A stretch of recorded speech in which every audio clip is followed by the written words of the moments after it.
नमस्कार दोस्तों, किशोर एस्ट्रोलॉजी में आप सभी का स्वागत है। और आज हम बात कर रहे हैं अपने 22वें विजेता के बारे में। जी हाँ दोस्तों, 22वें विजेता की कुंडली का विश्लेषण आज आपको बताया जाएगा। हमारे 22वें जो विजेता रहे थे उनका नाम है भगवंत जोशी और उन्होंने हमें अपनी डिटेल्स भेज दी है और उनके कुछ प्रश्न हैं, उनके जवाब हम देंगे। और उनकी कुंडली जो हमारे पास आई है, मैं आपको कुंडली दिखाने की कोशिश करता हूं और उनके कुछ क्वेश्चंस हैं जिनका जवाब देने की हम कोशिश करेंगे। काफी परेशान ये नजर आए हैं और काफी छोटी उम्र के व्यक्ति ये हैं। 24 मार्च 2006 7:50 अहमदाबाद का इनका जन्म है। ज्योतिष में इंटरेस्ट रखते हैं क्योंकि इन्होंने हमारे ज्योतिष के प्रश्न का जवाब दिया है।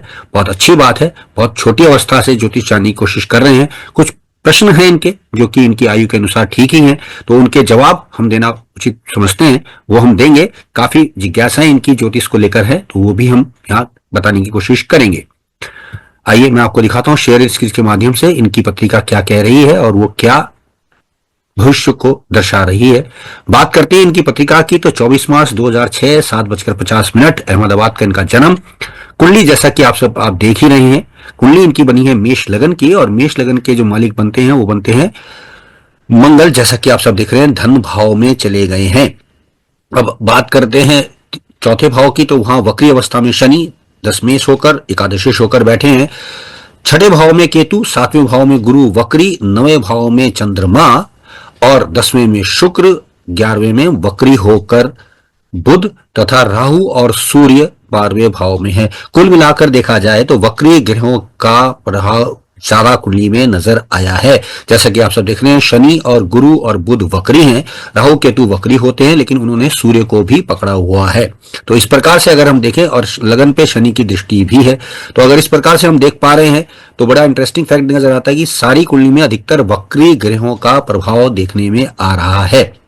अब बहुत सारे प्रश्न हैं इनके, लेकिन लबोलुआब थोड़ा सा इंट्रोडक्शन की कुंडली का देते हैं, फिर हम आगे की ओर चलेंगे। तो जैसा आप देख रहे हैं, लगन पे शनि की दृष्टि और चौथे भाव में शनि का वक्री होकर बैठ जाना और चंद्रमा चतुर्थेश का अपने से छठे चले जाना। तो इन्होंने प्रश्न किया है कि शनि शास्त्र के अनुसार ये बोलते हैं कि जिस भाव में बैठते हैं उस भाव को बढ़ा देते हैं।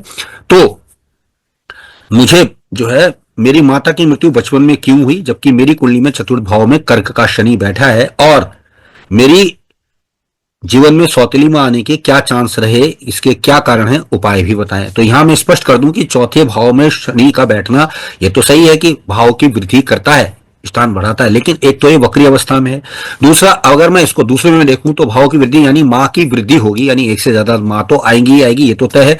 वैसे भी हमारी एक साथ में रही है ज्योतिषी बहुत बड़ी जो कोटद्वार की है, और उनका एक शोध है जिसमें उन्होंने फ्यूचर पॉइंट में भी दिया है। उसमें उन्होंने लिखा है कि चौथे भाव का शनि जीवन में व्यक्ति विशेष को 2 माओं का सुख प्रदान करता है। बहुधा हमने ये भी पाया कि ऐसे व्यक्ति जिनके घर रहते हैं तो वो भी अपने बेटे की तरह इनको ट्रीट कर लेते हैं।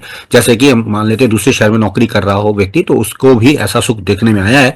खैर, वो एक विषय से हटकर बात हो जाएगी, लेकिन चौथे शनि को हमने देखा है कि जीवन में 2 माताओं का सुख प्रदान तो करता है।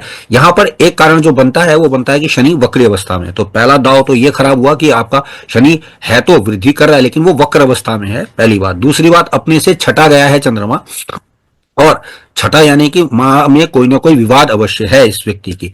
अब इस शनि की दृष्टि छठे भाव पे जाती है, जो कि माता की बहन का यानी कि मौसी का या सौतेली मां का माना जाता है। वहां पर केतु बैठे हैं वक्र अवस्था में, और इंटरेस्टिंगली जो उसके मालिक बनते हैं बुध, वो भी वक्री अवस्था में है। तो ये तो कंफर्म कर रहे हैं कि कुछ ना कुछ आपके जीवन में माता से संबंधित कोई ना कोई टेढ़ी कहानी तो अवश्य ही है या आएगी, ये इस बात को दर्शा देता है।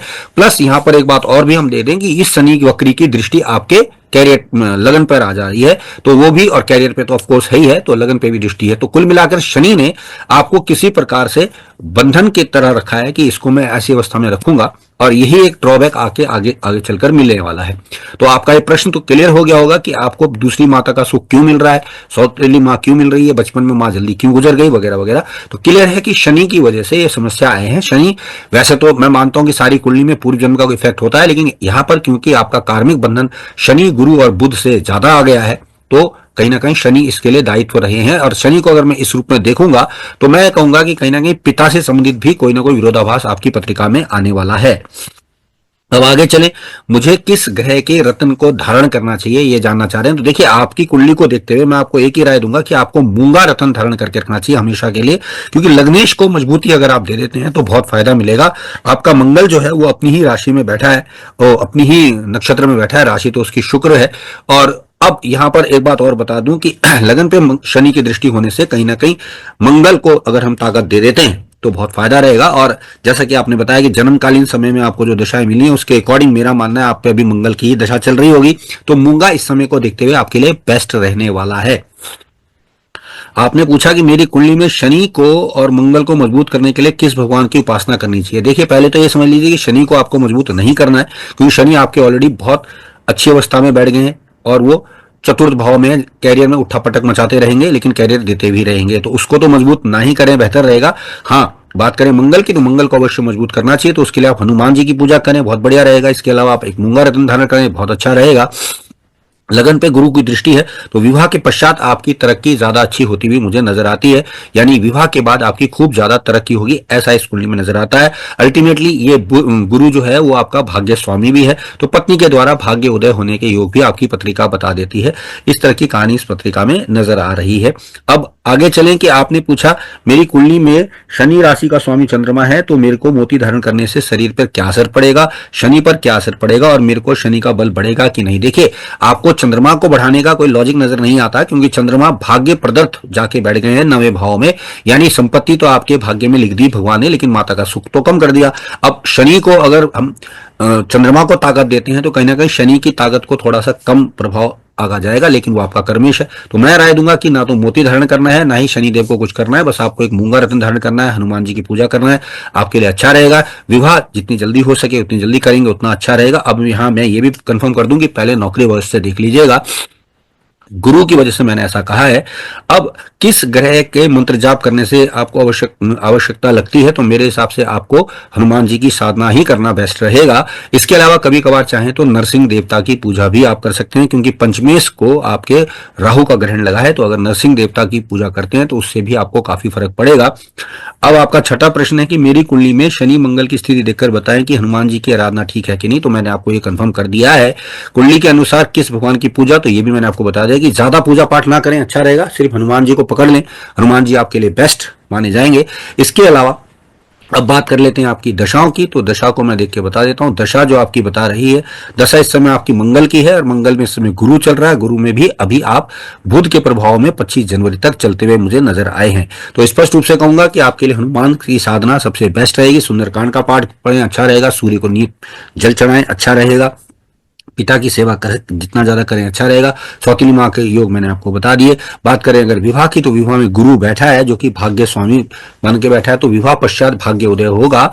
और गुरु का वक्री होकर बैठना और शुक्र जो कारक विवाह का है उसका दशम में बैठना, पत्नी का आपके कार्य क्षेत्र से संबंधित होना या पत्नी का आपके कार्य क्षेत्र में दखल रखना, ऐसा कुछ नजर आता है। आयु में बड़ी जीवन साथी के योग भी आपकी पत्रिका में मुझे नजर आते हैं। कुल मिलाकर आपने जो प्रश्न किए हैं उनके जवाब मैंने दे दिए। यहाँ मैं आपको दर्शकों को बता दूं कि इन्होंने जो जिज्ञासा इनकी थी वो जानने की कोशिश की, वो हमने जवाब दिया है। हालांकि कुंडली में बहुत कुछ बताने को तो था, लेकिन इन्होंने नहीं पूछा है तो हम नहीं बताएंगे, मर्यादा को रखते हुए। प्लस इन्होंने अपनी शिक्षा वगैरह हमें नहीं बताई है। इन्होंने एक बेसिक सी बात की है जो कि कुछ बातों को लेकर, ज्योतिष को लेकर भ्रम में थे, तो मैं आशा करता हूं कि इनके भ्रम काफी हद तक टूटे होंगे। सीधी सरल बात करता हूं, लाग लपेट मुझे पसंद नहीं, लेकिन मैं बार बार एक बात जरूर कहूंगा कि ज्यादा भक्ति भाव की तरफ अगर आप जाते हैं तो कहीं ना कहीं आपको दिक्कतें बढ़ने वाली हैं। फिलहाल लग्नेश की दशा है 2030 तक, काफी कुछ देगी, धन के लिए अच्छे योग बनाएंगे। उसके बाद राहु आएगा, संभवतः आपको जीवन साथी बाहर से संबंधित मिलेगा या आपको बाहर जाना पड़ेगा, जन्म स्थान से दूर रहने में आपका फायदा है, मुझे ऐसा नजर आता है। क्योंकि चतुर्थ भाव का स्वामी 9वें भाव में छठे घर में चला गया है, यानी घर से दूर जाएंगे तो काम अच्छे होंगे आपके। इस प्रकार की पत्रिका आपकी बन जाती है। वैसे आप खुद भी ज्योतिष सीख रहे हैं, बहुत अच्छी बात है। तो दोस्तों आज के लिए इतना ही, क्योंकि ये एक छोटे से बच्चे की फरमाइश थी कि इनकी, ये हमारे विजेता थे 22वें, इन्होंने बहुत सही जवाब दिया था, तो उसका हमने आपको जवाब देने की कोशिश की है। पूरा एक्सप्लेनेशन कुंडली का मैंने इसलिए नहीं किया कि इन्होंने जानने की कोशिश भी नहीं की है। कुछ क्वेश्चंस दिए थे, उनके जवाब हमने दे दिए हैं। आशा करता हूं इनका भ्रम काफी हद तक टूट गया होगा। अब एक बात और बता दूं कि इनकी कुंडली में जो लगन है वो वर्गोत्तम बना है, दशमांश में भी और नवांश में भी। नवांश कुंडली को देखते हुए भी मैं इनको मंगल को ही ताकत बढ़ाने के लिए कहूंगा, दशमांश कुंडली को देखते हुए भी मैं मंगल को ही ताकत देने के लिए कहूंगा।